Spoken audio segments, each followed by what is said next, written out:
ಮಾರಮ್ಮನ ಮಹಿಮೆ. ಅದು ಮಾರಿ ಕಾವಲಿನ ಜಾಗ.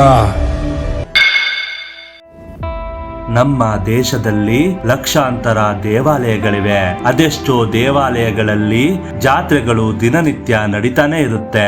ಆದರೆ 2 ವರ್ಷಕ್ಕೊಮ್ಮೆ ನಡೆಯುವಂತಹ ದಕ್ಷಿಣ ಭಾರತದಲ್ಲೇ ಅತಿ ದೊಡ್ಡ ಜಾತ್ರೆ ಎಂದು ಹೇಳಲಾಗುವ ಶ್ರೀ ಮಾರಿಕಾಂಬಾ ದೇವಿಯ ಜಾತ್ರೆಯು ಇಷ್ಟೊಂದು ಪ್ರಖ್ಯಾತಿ ಪಡೆಯಲು ಹೇಗೆ ಸಾಧ್ಯವಾಯಿತು ಅಂತ ಗೊತ್ತಾ? ಶಿರಸಿಯ ದೇವಸ್ಥಾನವು 1688ರಲ್ಲಿ ಸೋಂದದ ರಾಜನಾದ ಸದಾಶಿವರಾವ್ ಅವರ ಸಹಾಯದಿಂದ ನಂದಿಕೇಶ್ವರ ಮತ್ ಸ್ವಾಮೀಜಿ ಅವರ ನಿರ್ದೇಶನದಂತೆ ಪ್ರತಿಷ್ಠಾಪಿಸಲ್ಪಟ್ಟಿದೆ ಎಂದು ಪುಸ್ತಕಗಳಲ್ಲಿ ಉಲ್ಲೇಖವಿದೆ.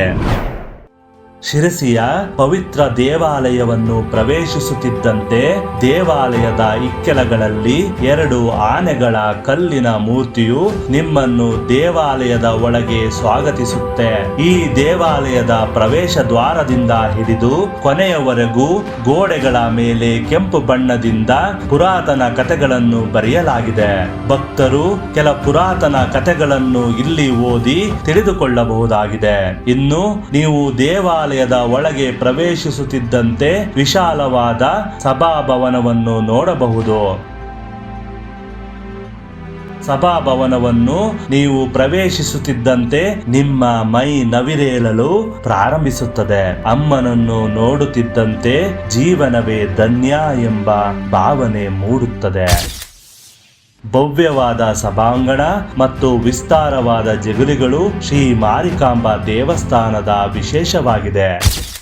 ದೇವಾಲಯದ ಮುಂಭಾಗದಲ್ಲಿ ತೆರೆದ ಜಾಗದಲ್ಲಿ ಶ್ರೀ ಮಹಾಗಣಪತಿ, ಈಶ್ವರ ಮತ್ತು ಹನುಮಂತನ ಸಣ್ಣ ದೇವಾಲಯಗಳಿಂದ ಗರಿಮೆ ಇನ್ನೂ ಹೆಚ್ಚಿದೆ. ಗಣಪತಿಯ ದೇವಾಲಯವು ಆಧುನಿಕ ರೀತಿಯಲ್ಲಿ ಪುನರ್ನಿರ್ಮಿಸಲಾಗಿದೆ. ಕರ್ನಾಟಕದಲ್ಲಿ ಮಾರಮ್ಮ ದೇವರಿಗೆ ವಿಶೇಷ ಸ್ಥಾನವಿದೆ. ಇನ್ನು ಶಿರಸಿಯ ಜಾತ್ರೆಯ ವಿಷಯಕ್ಕೆ ಬಂದ್ರೆ, ಶಿರಸಿ ಜಾತ್ರಾ ಮಹೋತ್ಸವ ವಿಶ್ವ ಪ್ರಸಿದ್ಧ ಜಾತ್ರೆಯಲ್ಲಿ ಒಂದಾಗಿದ್ದು, ದೇಶದ ಮಾರಿಯಮ್ಮನ ಜಾತ್ರೆಗಳಲ್ಲಿ ಈ ಜಾತ್ರೆಯನ್ನು ಮೊದಲನೇ ಸ್ಥಾನ ಅನ್ನಲಾಗುತ್ತದೆ. ಅದರಲ್ಲೂ ಶಿರಸಿಯ ಈ ಮಾರಿಕಾಂಬಾ ದೇವಿಯನ್ನು ಕರ್ನಾಟಕದ ಎಲ್ಲಾ ಮಾರಿಯಮ್ಮ ದೇವರಿಗೆ ದೊಡ್ಡಕ್ಕ ಅಂತ ಕರೆಯಲಾಗುತ್ತದೆ. ಅಂದರೆ ಕೊಲ್ಲೂರಿನ ಮೂಕಾಂಬಿಕೆ, ಮೈಸೂರಿನ ಚಾಮುಂಡೇಶ್ವರಿಗೂ ಈಕೆಯೇ ಅಕ್ಕ. ಶಿರಸಿಯ ಮಾರಿಕಾಂಬಾ ದೇವಾಲಯವನ್ನು ಶ್ರೀ ಮಾರಿಕಾಂಬಾ ದೇವಾಲಯ, ಅಮ್ನೋರ ಗುಡಿ, ದೊಡ್ಡಮ್ಮನ ದೇವಸ್ಥಾನ ಹೀಗೆ ನಾನಾ ಹೆಸರುಗಳಿಂದ ಕರೆಯಲಾಗುತ್ತದೆ.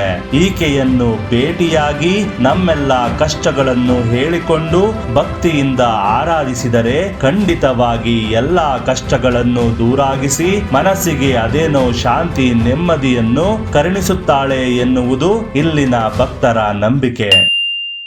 ಶಿರಸಿಯ ಮಾರಿಕಾಂಬೆಯ ದೇವಸ್ಥಾನದ ಇತಿಹಾಸದ ವಿಚಾರಕ್ಕೆ ಬಂದರೆ, ಹಾನಗಲ್ನಿಂದ ಶಿರಸಿಗೆ ದೇವಿಯ ವಿಗ್ರಹ ಬಂದಿತ್ತೆಂದು ಪುರಾಣಗಳು ಹೇಳುತ್ತವೆ.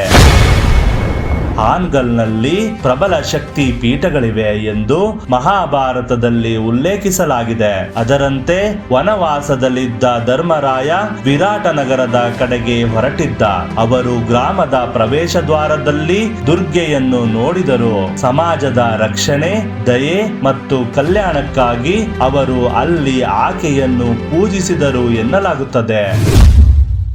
ಹಾನಗಲ್ಲನ್ನು ಆ ಸಂದರ್ಭದಲ್ಲಿ ವಿರಾಟನಗರ ಎಂದು ಕರೆಯಲಾಗುತ್ತಿತ್ತು. ಇದನ್ನು ಚಾಲುಕ್ಯರ ಶಾಸನಗಳಲ್ಲಿ ವಿರಾಟನ ಕೋಟೆ ಎಂದು ಉಲ್ಲೇಖಿಸಲಾಗಿದೆ. ಹಾನಗಲ್ ಮಹಾರಾಷ್ಟ್ರದ ವಿರಾಟನಗರ ಎಂದು ಸಂಶೋಧಕರು ದಾಖಲಿಸಿದ್ದಾರೆ.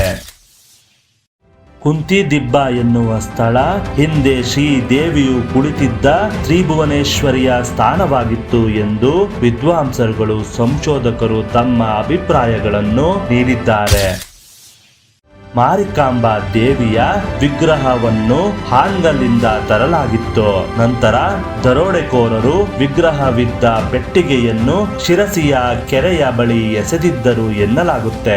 ಮತ್ತು ಅಸಾದಿಯ ಬಸವ ಎಂಬ ಭಕ್ತನಿಗೆ ಕನಸಿನಲ್ಲಿ ಬಂದು ದೇವಿಯು ತನ್ನನ್ನು ಕೆರೆಯಿಂದ ಹೊರತೆಗೆದು ಪ್ರತಿಷ್ಠಾಪಿಸಲು ಆಜ್ಞಾಪಿಸಿದಳು ಎನ್ನಲಾಗುತ್ತದೆ. ಪೆಟ್ಟಿಗೆಯಲ್ಲಿದ್ದ ದೇವಿಯ ಬಿಡಿಭಾಗಗಳನ್ನು ಸೇರಿಸಿ 1688ರಲ್ಲಿ ವೈಶಾಖ ಶುದ್ಧ ಅಷ್ಟಮಿಯ ಮಂಗಳವಾರ ದೇವಿಯ ಪ್ರತಿಷ್ಠಾಪನೆಯಾಯಿತು. ನಂತರ ಅದೇ ಜಾಗದಲ್ಲಿ ಭವ್ಯವಾದ ದೇವಾಲಯ ನಿರ್ಮಾಣವಾಯಿತು ಎನ್ನಲಾಗುತ್ತೆ. ದೇವಿಯ ವಿಗ್ರಹ ಸಿಕ್ಕಿದ ಮೇಲೆ ಆ ಕೆರೆಗೆ ದೇವಿ ಕೆರೆ ಎಂದು ನಾಮಕರಣ ಮಾಡಲಾಯಿತು.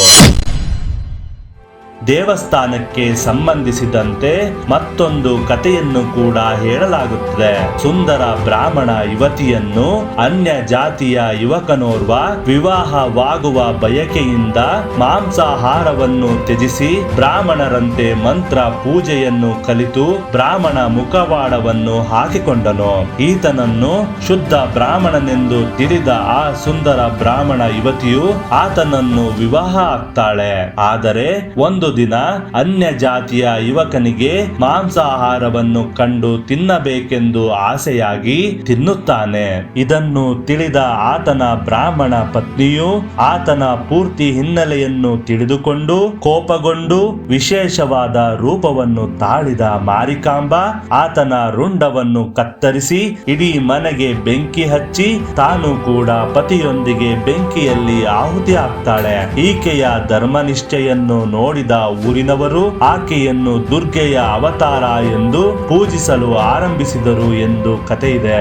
ಇಲ್ಲಿ ಶ್ರೀದೇವಿಯ ಜಾತ್ರೆಯು ಶ್ರದ್ಧೆ ಮತ್ತು ಭಕ್ತಿಯಿಂದ ನಡೆಯುತ್ತದೆ. ಶಿರಸಿ ಮಾರಿಕಾಂಬಾ ದೇವಿ ಜಾತ್ರೆಯು ಉತ್ತರ ಕನ್ನಡ ಜಿಲ್ಲೆಯ ಶಿರಸಿಯಲ್ಲಿ 2 ವರ್ಷಕ್ಕೊಮ್ಮೆ ನಡೆಯುವ ದಕ್ಷಿಣ ಭಾರತದ ಅತಿ ದೊಡ್ಡ ಜಾತ್ರೆಗಳಲ್ಲಿ ಒಂದಾಗಿದೆ. 1688ರಲ್ಲಿ ಸ್ಥಾಪಿತವಾದ ಈ ದೇವಾಲಯವು ಹಾನಗಲ್ನಿಂದ ತಂದು ಶಿರಸಿಯ ಕೆರೆಯಲ್ಲಿ ಪತ್ತೆಯಾದ ದೇವಿಯ ವಿಗ್ರಹವನ್ನು ಪ್ರತಿಷ್ಠಾಪಿಸಿ ಹಳೆಯ ಶಕ್ತಿಯನ್ನು ಪುನರುಜ್ಜೀವನಗೊಳಿಸಿದ ಇತಿಹಾಸವನ್ನು ಹೊಂದಿದೆ. ಈ ಜಾತ್ರೆಯು ಭಕ್ತರ ಅಪಾರ ನಂಬಿಕೆಯ ಸಂಕೇತವಾಗಿದೆ. ಫಾಲ್ಗುಣ ಮಾಸದಲ್ಲಿ 2 ವರ್ಷಗಳಿಗೊಮ್ಮೆ ಇಲ್ಲಿ ಸತತ 9 ದಿನಗಳವರೆಗೂ ಅದ್ದೂರಿ ಜಾತ್ರಾ ಮಹೋತ್ಸವವನ್ನು ಆಯೋಜಿಸಲಾಗುತ್ತದೆ. ಇದು ರಾಜ್ಯದ ಅತ್ಯಂತ ಪ್ರಸಿದ್ಧ ಮತ್ತು ದೊಡ್ಡ ಜಾತ್ರೆ ಎಂದು ಹೇಳಲಾಗುತ್ತದೆ. ರಾಜ್ಯದೆಲ್ಲೆಡೆಯಿಂದ ಭಕ್ತರು ಈ ಅದ್ದೂರಿ ಕಾರ್ಯಕ್ರಮದಲ್ಲಿ ಪಾಲ್ಗೊಂಡು ಮೆರವಣಿಗೆಯಲ್ಲಿ ಪಾಲ್ಗೊಳ್ಳುತ್ತಾರೆ. ಈ ಜಾತ್ರೆಯ ದಿನ ದೇವಿಯ ಮೂಲ ವಿಗ್ರಹಕ್ಕೆ ಸರ್ವಾಲಂಕಾರವನ್ನು ಮಾಡಿ ಪಲ್ಲಕ್ಕಿಯಲ್ಲಿ ಮೆರವಣಿಗೆಯ ಮೂಲಕ ಹತ್ತಿರದ ಬೀದಿ ಮೈದಾನದಲ್ಲಿ ಸ್ಥಾಪಿಸಿ ಅಲ್ಲಿ ವಿಶೇಷ ಪೂಜೆಯನ್ನು ಮಾಡಲಾಗುತ್ತದೆ.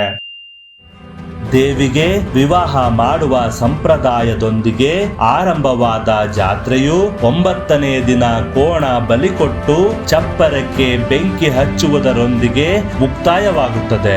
ಇಲ್ಲಿ ಬಲಿ ಕೊಡುವ ಕೋಣವು ಬ್ರಾಹ್ಮಣ ಮುಖವಾಡ ಧರಿಸಿ ಬ್ರಾಹ್ಮಣ ಯುವತಿಯನ್ನು ವಿವಾಹವಾದ ಯುವಕ ಎಂಬ ನಂಬಿಕೆ ಇಲ್ಲಿಯ ಭಕ್ತರದಾಗಿದ್ದು, ಆ ಕೋಣವನ್ನು ಬಲಿ ಕೊಡುವ ಮೂಲಕ ಮಾರಿಕಾಂಬ ಪ್ರಸನ್ನವಾಗುತ್ತಾಳೆ ಅಂತ ನಮ್ಮ ಸಂಸ್ಕೃತಿಯನ್ನು ಎತ್ತಿ ಹಿಡಿಯಲಾಗಿದೆ. ಆದರೆ ಈಗ ಕೋಣ ಬಲಿಯನ್ನು ಇಲ್ಲಿ ನಿಷೇಧಿಸಲಾಗಿದ್ದು, ಕೋಣವನ್ನು ಬಲಿ ಕೊಡುವ ಬದಲು ಬೂದು ಕುಂಬಳಕಾಯಿಯನ್ನು ಒಡೆಯುವ ಪದ್ಧತಿಯನ್ನು ಆಚರಿಸಿಕೊಂಡು ಬರಲಾಗುತ್ತಿದೆ. ಈ ದೇವಾಲಯಕ್ಕೆ ಗಾಂಧೀಜಿ ಭೇಟಿ ನೀಡಿದ್ದಾಗ ಕೋಣ ಬಲಿಯನ್ನು ತಿರಸ್ಕರಿಸಿದರಂತೆ.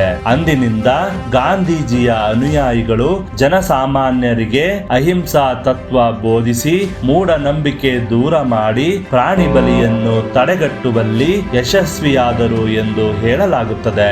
ಈ ಹಿಂದೆ ಶಿರಸಿಯ ಮಾರಿಕಾಂಬಾ ದೇವಾಲಯದಲ್ಲಿ ನಡೆಯುತ್ತಿದ್ದ ಕೋಣಗಳ ಬಲಿಯನ್ನು ನಿಷೇಧಿಸಲಾಗಿದೆ.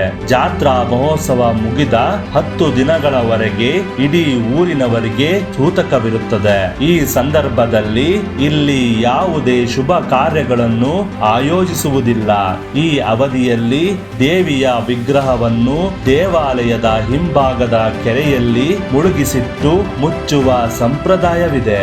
ನಂತರ ಯುಗಾದಿಯಂದು ಈ ದೇವಾಲಯದ ಬಾಗಿಲನ್ನು ಮತ್ತೆ ತೆರೆಯಲಾಗುತ್ತದೆ ಮತ್ತು ಜಾತ್ರೆಯ ನಂತರ ಕೋಣವನ್ನು ಚಿನ್ನವನ್ನು ಹರಾಜಿನಲ್ಲಿ ಮಾರಲಾಗುತ್ತದೆ ಹಾಗೂ ದೇವಾಲಯದಲ್ಲಿ ಮತ್ತೆ ಎಂದಿನಂತೆ ಪೂಜಾ ಕಾರ್ಯಕ್ರಮಗಳು ನಡೆಯಲಾರಂಭಿಸುತ್ತದೆ. ದೇವಿಯು ಭಕ್ತರ ಕಷ್ಟಗಳನ್ನು ನಿವಾರಿಸುವವಳು ಎಂದು ನಂಬಲಾಗಿದೆ. ಶ್ರೀ ಮಾರಿಕಾಂಬಾ ದೇವಾಲಯವು ಉತ್ತರ ಕನ್ನಡದ ಅತ್ಯಂತ ಪ್ರಸಿದ್ಧ ಮತ್ತು ಪುರಾತನ ಹಿಂದೂ ದೇವಾಲಯಗಳಲ್ಲಿ ಒಂದಾಗಿದೆ. ಈ ದೇವಾಲಯ ಉತ್ತರ ಕರ್ನಾಟಕ ಜಿಲ್ಲೆಯಲ್ಲಿ ಇದ್ದರೂ ಕೀರ್ತಿ ಮಾತ್ರ ಸಂಪೂರ್ಣ ಕರ್ನಾಟಕವನ್ನೇ ಆವರಿಸಿಕೊಂಡಿದೆ. ದೇಶ ವಿದೇಶಗಳಿಂದ ಭಕ್ತರು ಈಕೆಯ ಆಶೀರ್ವಾದವನ್ನು ಪಡೆಯಲು ಇಲ್ಲಿಗೆ ಬರುತ್ತಾರೆ. ಈ ಅದ್ಭುತ ಹಾಗೂ ಪವಿತ್ರ ದೇವಾಲಯಕ್ಕೆ ಒಮ್ಮೆಯಾದರೂ ನೀವು ಭೇಟಿ ನೀಡಲೇಬೇಕು. ಇದಾಗಿತ್ತು ಇವತ್ತಿನ ಕುತೂಹಲ ಭರಿತ ವಿಡಿಯೋ.